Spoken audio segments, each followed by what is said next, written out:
하나, 둘, 셋. 안녕하세요, 여러분. 반갑습니다. 선생님, 오늘 보실 영상은 이혼 숙녀 캠프의 친자 확인 부부에 대해서 볼 거예요. 네. 혹시 이전에 보셨어요? 뭐 중간중간에 보기는 했지만 뭐 정확하게 정독하지는 않았어요. 네. 이분들 여기 나온 이유가 아내가 남편이 동서와 불륜 관계라고 의심하고 친자 확인을 하자고 해가지고 어머 웬일이니? 웬일이니? 아니라고 이거를 오해를 벗기 위해 나왔다고 그러더라고요. 아. 그래서 친자 확인까지 방송에서 진행을 했대요. 와우. 네.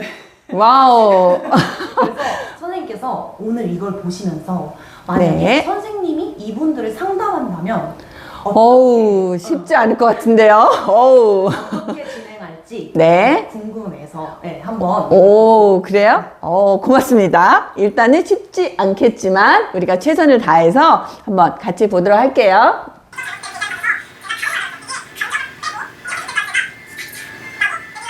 되게 힘들다. 이게 포인트였어요. 그 밥이 싸가지 없으면 정말 너무 깜짝 놀랐어요. 어른이 앞에 있는데 내 엄마는 아니지만 내 남편이 엄마잖아요. 그러니까 저는 솔직히 어른이 앞에 있을 때는 그 감정을 숨겨. 이러는 건 아니야. 라고 제가 이렇게 얘기를 했는데 일단 아내 입장에서 조금 잠깐 살펴봤는데 네. 동서에 대한 얘기를 했잖아요. 그렇죠. 예. 네. 근데 약간 말하는 게 박 씨가 어머니를 엄청 육아로 부려먹고 싸가지 없게 행동을 했다. 네. 이런 얘기를 했는데 네. 그거에 진짜 화가 난 포인트가 뭐라고 생각하세요? 지금 아내가 진짜 화가 난 포인트.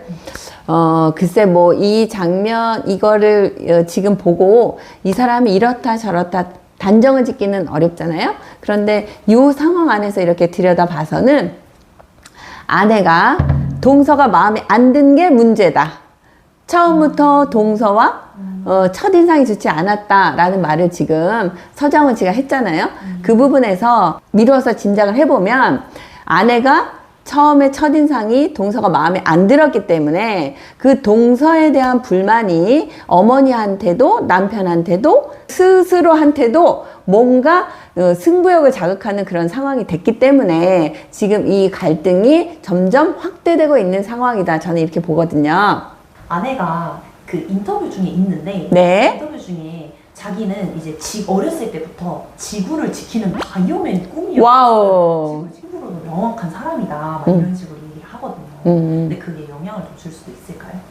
아무래도 자기 성향이 일상생활에 많이 반영이 되는 건 사실이고 안 그래도 저 아내를 봤을 때는 뭔가 정의감, 내가 곧 정의야 이런 사고 체계를 갖고 있는 듯 해서 기본적인 성향은 너무 반듯하고 좋은데 그 성향 자체가 가족 자체의 갈등을 일으키고 문제를 만들고 있다면 스스로 한번 돌아봐야 되는 그런 경향도 있는 것 같기는 해요. 그래서 사람이 너무 강하면 그 강함이 수용될 수 있는 환경에서 적응이 돼야 그게 제대로 발현이 되는데 그렇지 않은 상황에서 아내가 스스로 정의의 복, 말하자면 정직이라는 기준으로 다른 사람들을 단죄한다는 건 아무래도 주변에서 수용하기가 어려워서 아내를 밀어내거나 회피하거나 그런 상황들이 갈등을 유발할 수 있을 것 같아요.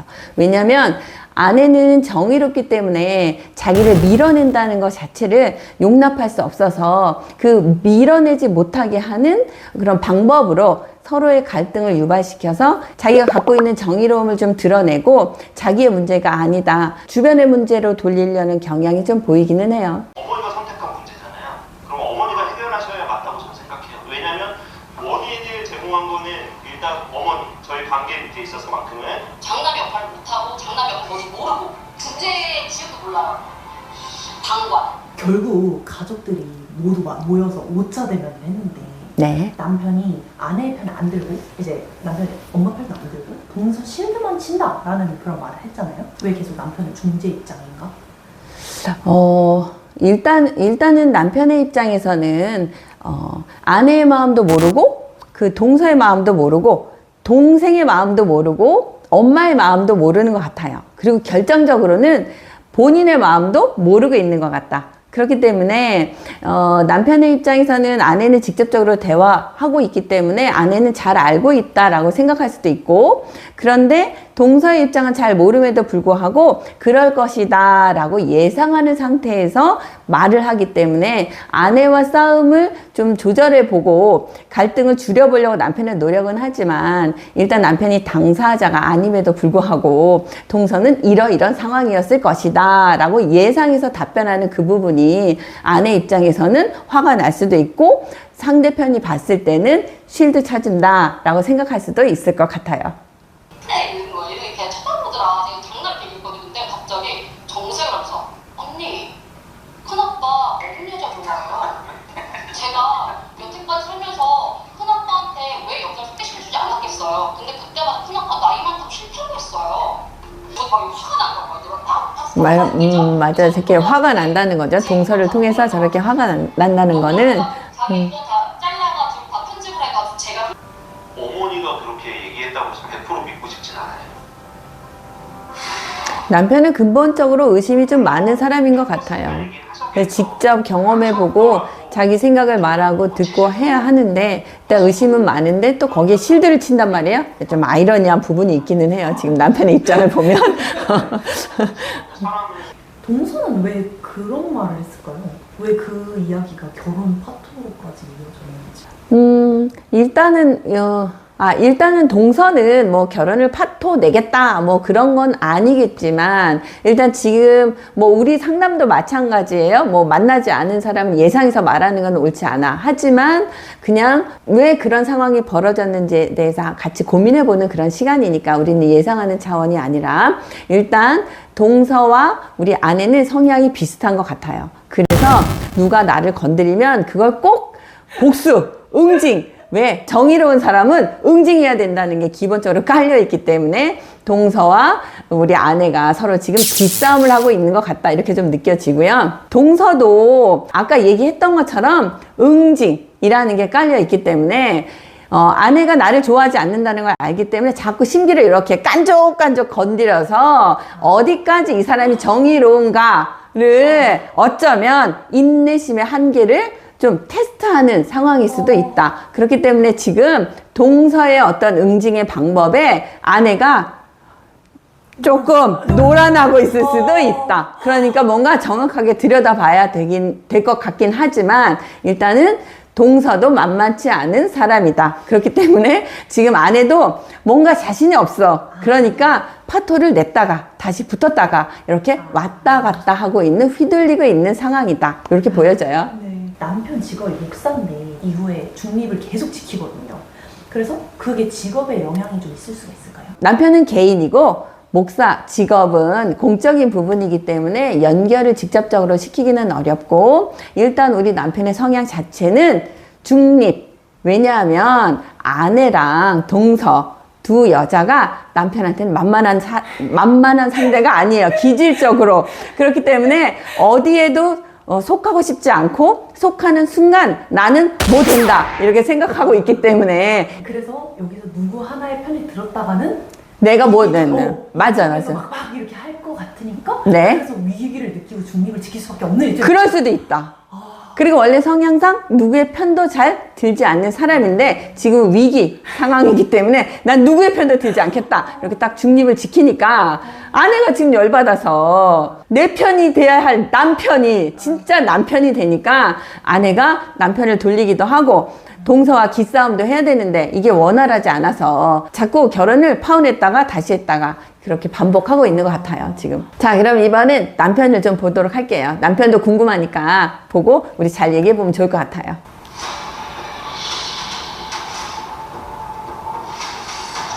말도 안 되는 것까지 지금 계속 끌고 가서 지금 서로 승부욕, 경쟁, 꼭 이기고 말겠다.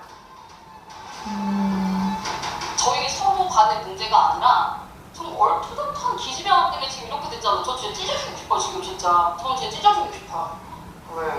네.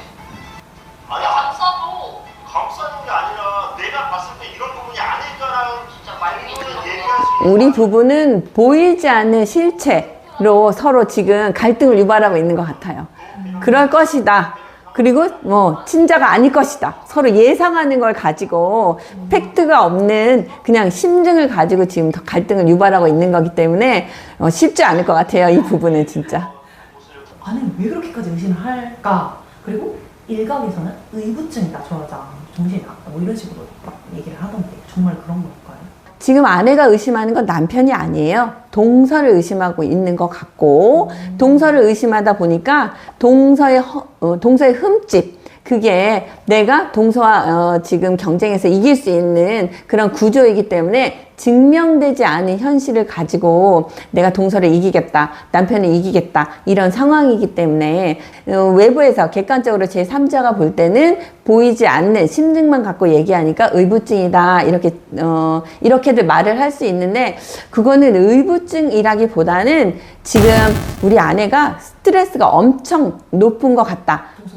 동서 때문에. 동서 때문에. 그러니까 원래 스트레스라는 건 제3자에게 뭔가 화살을 돌려서 자기의 스트레스를 좀 풀고 다른 사람과 적이 되게 만들어서 그 안에서 자기가 뭔가 영향력을 미칠 수 있다라는 부분으로 자기의 스트레스를 제3자에게 던지는 그런 상황이 벌어질 수가 있어요. 그러니까 뭔가 우리 아내가 보여주고 싶지 않은 부분이 있거나 스트레스를 받는 상황이 있기 때문에 그걸 다른 사람한테 돌려서 주목도를 다른 곳으로 좀 돌리려는, 관심을 좀 돌리려는 상황이 의부증 같아 보이는 쪽으로 해석이 될 수도 있다. 이렇게 볼 수 있을 것 같아요. 그러니까 아내가 그렇게까지 막 의심하고 계속 그 얘기를 꺼내는 이유가 승부욕 때문에, 그 스트레스로 인한 승부욕 때문에 그렇다라고 말씀하시는 걸까요? 아내가 그 얘기를 계속 꺼내는 건 남편이 뭔가 마음대로 안 된다는 거지. 그래서 남편이 내 편을 들 때까지 아내는 계속해서 이 얘기를 꺼내서 증명되지 않은 실체를 꺼내서 이걸 끝내지 않으면서 남편이 내 편을 들어야 이 실체 없는 싸움은 끝날 수 있을 것 같다. 그런데 안타깝게도 우리 남편이 아내 편을 안 들어요. 나는 중립 이런 거 그걸 끝까지 지키려고 하다 보니까 아내한테 끝없이 어쩌면 괴롭힘을 당할 수도 있다. 이렇게 볼 수 있어요. 왜 그렇게까지 욕을 하고, 심하게 욕을 하고, 엎드려 뻗치실래요? 물구나무 쏘실래요? 막 이런 식으로 얘기를 시어머니한테도 하더라고요. 근데 왜 그렇게까지 남편한테 욕을 하고 시어머니한테까지 그렇게 욕을 하는지. 아우, 사람이 내로남불이라고 하잖아요. 내로남불. 다른 사람의 싸가지 없는 거는 내가 눈 뜨고 볼 수 없다. 그런데 내가 싸가지 없는 건 이유가 다 있는 거고, 그럴 만한 행동을 한 거고, 이 부분에서 우리 아내가 일단 욕은 나만 하는 거고 싸움도 나만 하는 거고 그래야 되는데 동서가 나한테 뭔가 숙이지 않는다, 이런 의도일 수도 있고, 우리 아내가 욕이 습관일 수도 있다. 그래서 누군가가 마음에 안 들면 그냥 곧바로 욕을 박아버리는 그런 패턴을 갖고 있기 때문에 다른 사람이 욕할 때는 그게 듣기 싫은 건데 나는 나는 욕을 해도 된다. 그런 정당화를 스스로한테 부여하고 있는 거 아닌가, 이렇게 보여져요. 근데 진짜 진짜 실제로. 와우. 그래서 사실은 실체가 드러나면 안 되는데 아내 입장에서는 계속해서 뭔가를 갈등을 유발해야 되는데, 그래서 친자 확인을 한 것 자체가 아내 입장에서는 좀 당황스러울 수도 있다. 와우, 맞지? 그렇지. 친자가 아니지. 말이 안 되는 거지. 말이 안 되는 걸 계속 우기는 거지, 우리 아내가. 사실 남편의 입장에서 아내를 감당하기는 좀 어려울 수도 있을 것 같아요. 왜냐면 증명되지 않은 실체와 계속해서 싸우는 습관이 있기 때문에 실체가 드러나도 이건 아닐 것이야 인정을 한다고는 하지만 부정해버리고 또 다른 확인할 수 없는 실체에 옮겨가서 또다시, 요즘 말로 섀도우 복싱이라고 하잖아요. 그걸 계속할 수 있는 확률이 높다. 그래서 우리 아내는 일단은 현실로 드러나면 그걸 부정해버리고, 부정되는 순간부터 내 존재감이 없어지기 때문에 다시 또 드러나지 않은 실체를 가지고 갈등을 일으킬 수 있는 그런 성향을 갖고 있는 것 같다. 이렇게 우리가 예상해 볼 수 있을 것 같아요. 그 상황이면 정상적인 사고를 사실은 이 부분은 친자 확인 부부보다 의심 부부가 더 맞을 것 같아요. 아내도 의심이 가득하고 남편도 의심이 가득하고. 그러니까 진솔한 대화를 하기에는 좀 어려움이 있을 거예요. 일단 뭐 이 이후의 내용을 보면 과거에 남편이 이제 아버지랑 이별을 하게 되고 괴롭힘도 엄청 어렸을 때 당했다고 하더라고요. 학창 시절에. 그래서 그 목사님을 하게 된 이유가 그때 어려웠을 때 아버님이 너무 아팠을 때 그 도와주신 목사님이 계셔가지고 아 저분 들으면서 나도 어려운 사람을 도와주는 사람이 돼야겠다 이런 식으로 얘기를 했었어요. 근데 그게 지금까지의 영향이 있을 수가 있는지. 결론부터 말하면 미칠 수 있다. 왜냐면 어렸을 때 상황이지만 어렸을 때 겪는, 그러니까 15세 이전에 겪는 경험들, 물론 뭐 나이를 먹어서 내가 감당할 수 없는 그런 시련을 당하면 그게 뇌에 각인되는 거는 아이나 어른이나 동일해요. 그렇지만 어렸을 때 경험했던 것은 뇌 내에 편도체에 각인이 되잖아요. 그래서 그 각인된 내용들이 말하자면 그 상황에서는 내가 이런 경험을 했으니까 이거 조심해야지, 이거 이렇게 해야지 라고 이렇게 방어기제처럼 스스로를 보호하는데, 이게 시간이 지나면 방어기제다, 내가 이걸 조심하고 있다 의식적으로 생각했던 것들을 잊어버려요. 그리고 그 의식들은 몸이 기억하게 되기 때문에 몸이 기억하는 순간부터는 내가 그 상황에 직면하는 순간이 되면 의식적으로 이건 그거야 라고 인지하지 못한 상태에서 곧바로 나의 반응이 일어나기 때문에 어렸을 때 경험은 커서 작용되는 거 똑같이 동일하다 말할 수 있고, 그 다음에 이거 우리가 몸이 기억하는 걸 뭐라고 하냐면 그걸 무의식. 그렇기 때문에 우리가 모르는 상태에서 벌어지는 일이라서 물어보면 나 그런 생각 안 했는데 이렇게 말할 확률이 높아요. 하지만 어렸을 때 경험한 것은 그때 마치 큰 공포나 두려움을 느꼈다면 사람은 다시는 그런 걸 느끼지 않겠다라고 머리에 각인시키기 때문에 그 부분은 지속적으로 영향을 받을 수밖에 없다. 이렇게 볼 수 있어요. 만약에 저런 분이 상담을 온다면 상담을 어떻게 하실지 궁금합니다.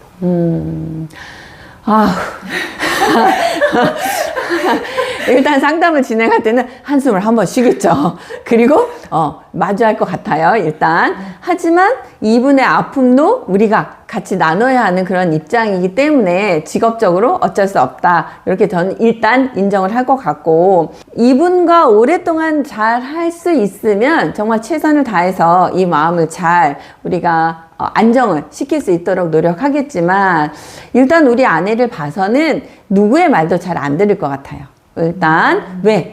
의식에, 아내의 마음에는 이미 의심이라는 걸 자리 잡았기 때문에 그 의심을 신뢰로 바꿔야 하는 상황이라서, 일단 우리 아내의 의지가 절대적으로 필요한 상황이고, 만약에 아내의 의지가 있더라도 이 의심이라는 왜곡된 마음의 기억들을 우리가 잘 풀어내지 않으면 단번에 만나서 뭔가 해결책을 찾기는 어려울 것 같다. 하지만 이 의심이 왜 생겼는지를 찾아서 없앤다면 그 패턴은 다시 나오지 않을 수도 있다. 그렇기 때문에 우리의 상담의 어떤 목표라고 하면, 일단 첫 번째 만나서 위로, 공감도 중요하지만 왜 우리 아내는 의심을 하게 되었는가를 찾아서 조정하면, 해소하면 가능성이 있을 것 같다. 저는 이렇게 생각을 해요.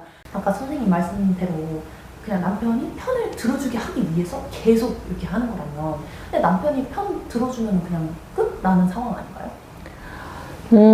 일단은 그럴 수 있죠. 왜냐면 아내는 기본적으로 남편한테 사랑을 받기 위해서 결혼을 한 거기 때문에 무조건 내 편이 돼야 되는 게 기본이다, 부부 사이에서는. 그런데 남편이 편을 들어주면 그 편 들어주는 걸 맞다, 이렇게 인정이 돼야 되는데, 우리 아내는 의심이라는 게 자리를 잡고 있기 때문에 계속해서 남편의 사랑을 검증할 거라는 거죠. 그러면 우리 남편이 일단 봐서는 인내력이 있겠죠. 근데 우리 남편이 인내력이 있다면 아내가 의심을 해도 끝까지 편을 들어주면 그 의심이 좀 희석될 수도 있지만, 지금 상태에서는 남편이 편을 들어주더라도 또다시 의심할 거다. 왜냐? 친자 확인이 됐어도 의심하니까. 그래서 일단 안타깝게도 무조건 남편이 편을 들어주면 해결될 것 같지만 우리 부부 상황에서는 그게 좀 어려울 수도 있다, 이렇게 보여져요. 네. 아내가 상담할 때 저렇게 막 빛나는 사람이다, 막 이렇게 멋있는 사람이고 남편이 의존적이다 이렇게 말씀하셨는데 정말 그렇게 보이시는지? 일단은 상담 안에서 방송되는 그 상담 안에서는 아내가 비신하고 너무 세다. 어쩌면 물론 사람마다 상담사마다, 언어, 접근하는 방식이 좀 다를 수도 있어요. 그래서, 아까 우리 얘기했던 그 정의로움을 빛이 강하다, 빛이 난다, 이렇게 표현할 수도 있는데, 일단은 우리 아내의 입장을 봤을 때는 빛이 난다기보다는 좀 강해요. 정의로움이 강하다 보니까 왜 그런 말 있잖아요. 너무 강하면 부러진다. 그래서 좀 유연함을 가져야 하는 건 있는데 뭔가 예를 들자면 정의로움이 일관성 있다라고 말하기 좀 어려울 것 같아요. 왜냐면 내가 할 때는 사랑이고 로맨스고 남이 할 때는 불륜이다. 약간 이런 것처럼 내가 욕 막 하는 거는 괜찮고 동서나 어머니나 남편이 함부로 하는 건 그건 응징의 대상이다. 이렇게 하는 건 일단 기준 자체가 조금 흔들리고 있는 것 같고 우리 아내가 성격이 강한 거는 사실이고 정의로운 부분도 있는 것 같아요. 그런데 성격이 강한 만큼 정의로움도 좀 분명한 선이 있었으면 좋겠는데 그 선이 좀 애매하다라고 얘기할 수도 있고 일단 우리 남편을 봐서는 의존적인 사람은 아닌 것 같아요. 왜냐하면 중립을 지키고 있고 그 다음에 아내와 각을 이루어서 아내 편을 들기보다는 일단 동서나 어머니나 내 가족에 대한 편을 들고 있기 때문에 남편을 의지하는 사람은 아닌 것 같고 일단 약자 우리 남편의 경험이 어렸을 때 어려움을 겪었을 때 도움을 받았다라는 요 부분의 사회적 경험이 내 가족에서도 아내와 가족 이렇게 해서 약자라고 생각하기 때문에 아내는 강하고 우리 가족은 약자다. 그렇기 때문에 남편은 약자를 지켜야 된다. 이 관점에서 지금 가족의 편을 들고 있다. 그렇기 때문에 우리 남편이 의존적이다. 라고 정의 내리기에는 좀 어려움이 있는 것 같아요. 제가 봐서는. 저는 상담을 진행한다면 이렇게 진행해서 얘기해 줄 수 있을 것 같아요. 넌 결책 프로그램 상담. 둘째네 식구가 얘기될 이유가 없는데 아내가 얘기하는 거는 지속해서 남편의 어떤 아킬레스건 남편의 어떤 약점 이런 부분들을 계속 흔들어대는 그런 상황이기도 해 보여요. 지금 우리 부부를 보면은 아내가 원하는 게 뭐가 있겠어. 남편 내 편 좀 들어 이거지 지금. 너가 만약에 너만의 책을 쓴다. 우리 아내는 어떻게 보면 결혼이라는 거에 대한 두려움이 있는 것 같아요. 결혼이라는 거에 대한 두려움이 있어서 결혼을 하고 싶지만 막상 결혼을 해야 되는 상황에서는 자꾸 회피하고 결혼해서 잘 사는 동서가 어쩌면 아내 마음에 부러움이 있을 수도 있다. 그런 게 조금 보이는 것 같으네요. 우리 아내 마음에. 내가 못하는 걸 다른 사람은 해서 아이도 낳고 행복하게 잘 사는 그런 부분들이 어쩌면 아내가 볼 때는 약간 뭔가 아픔이 있는 것 같다. 이렇게 보이기도 해요. 우리 아내한테는. 말귀를 못 알아듣는 거 대화를 하지 말자는 거. 아, 그런 거 보면 또 어떻게 보면 또 맥락이 좀 비슷할 수도 있네요. 어머니가 동선의 가족을 잘 보살펴주는 이게 아내한테는 질투, 유발할 수도 있을 것 같아요. 나를 돌봐주고 나를 봐야 되는데 어머니도 동선에 남편도 동선에 이러니까 아내 입장에서는 왠지 질투심이 마음에 가득한 것 같다. 그러니까 가정을 이루는 거에 대한 두려움, 그 다음에 다른 사람의 삶에 대한 부러움 이것 때문에 아내가 지금 방황하고 있는데 이럴 때 남편이 꽉 잡아줘야 되는데 지금 그걸 못하고 있는 것 같아요. 우리 남편이 중립 이래서 오히려 약자는 아내인데 우리 남편이 엄마 동선애가 거기 잘 살고 있단 말이에요. 지금 잘 살고 있는데 거기가 약자라고 생각하고 지금 우리 남편이 아내 편을 안 두고 있잖아요. 지금 그러니까 아내 입장에서 빡치는 거지 지금. 근데 우리 아내가 정말 이제 마음속에는 정의로움이 있기 때문에 우리 아내가 너 잘 살길 바래 이렇게 얘기하는데 사실은 마음은 아닌 것 같아요. 그럼 나 그거밖에 얘기할 수 있는 게 아니잖아. 맞지? 기대와 다르지. 난 네 편이야. 난 너밖에 없어. 난 너랑 살 거야. 나는 이미 다 독립했어. 이런 말을 해야지. 그냥 세부리는 근거지 뭐 엄마 집에서 그러는 거야? 아, 근데 우리 아내도 문제가 있어, 지금. 내 마음을 얘기해야 되는데, 남편한테 이렇게, 저렇게, 이렇게 하니까 남편 입장에서는 내가 부족한가? 내가 잘못한가? 내가 문제 있나? 이렇게 생각하니까 남편은 부족하지 않거든. 남편 너무 중립을 잘 지키고 있거든. 근데 아내가 자꾸 나한테 이렇게 얘기하니까 이제 수용이 안 되는 거야, 수용이. 너가 지금도 어머니한테 그렇게 독립되게 그 지금도 어머니 편 들고 있잖아, 어머니 편. 너 진짜 그치, 맞아. 너 네 마음을 얘기 못하니. 아유. 맞아. 너무 흥분해. 어떻게 둘이 좋은 상황인데 어떻게 여기서 대화를 둘이 이어가면 좋을지, 이상적인 대화 어떻게 돼야 되는지.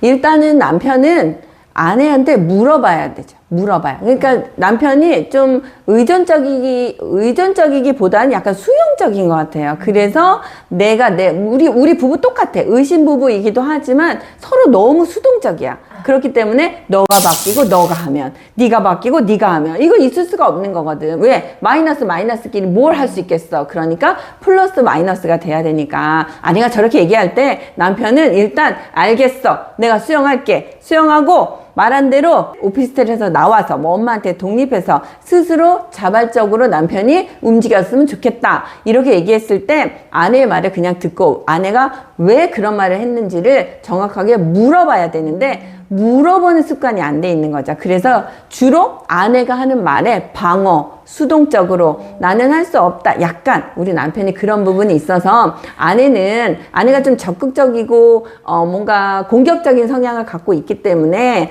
남편도 그렇게 해주길 바라는 거예요. 그런데 우리 남편이 그렇게 하지 않으니까 우리 아내도 같이 수동적이 되고 남편이 먼저 이끌어줬으면 좋겠는데 내가 결혼에 대한 두려움이 있고 새로운 가족을 형성하는 거에 대한 걱정이 있으니까 이 부분을 남편이 잘 해소시켜서 이리 와, 내가 잘해줄게. 이렇게 딱 남편답게 남자답게 해야 하는데 오로지 중립.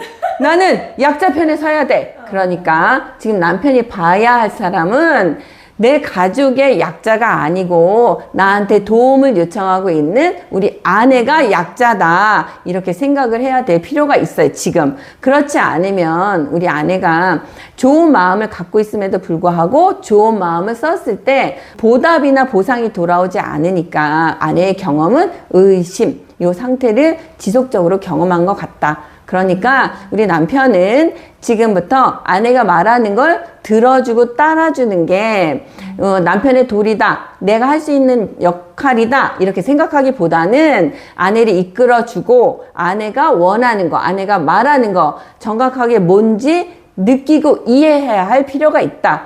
대화에서 1번은 잘 들어주는 거다.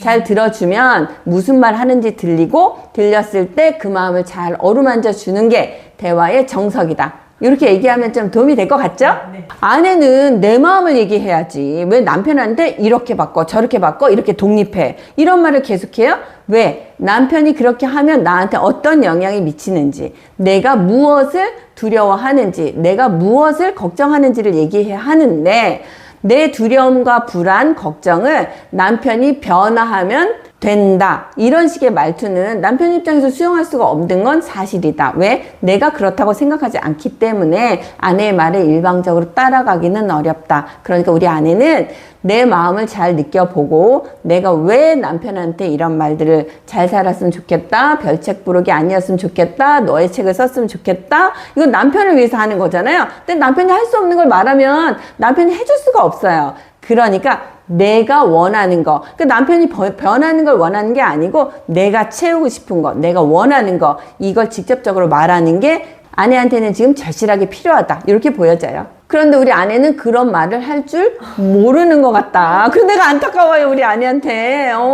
나 결혼한 게 두려워. 나 무서워. 불안해. 그렇게 얘기하면 남편이 이리 와. 내가 해결해 줄게. 이렇게 할 건데 우리 아내가 말없이 알아주길 바라고 내 마음에 있는 질투, 불안함, 두려움 이런 것들이 있다 보니까 혹시 그 마음이 들킬까봐, 혹시 드러날까봐 말하지 못하고 있을 수도 있다.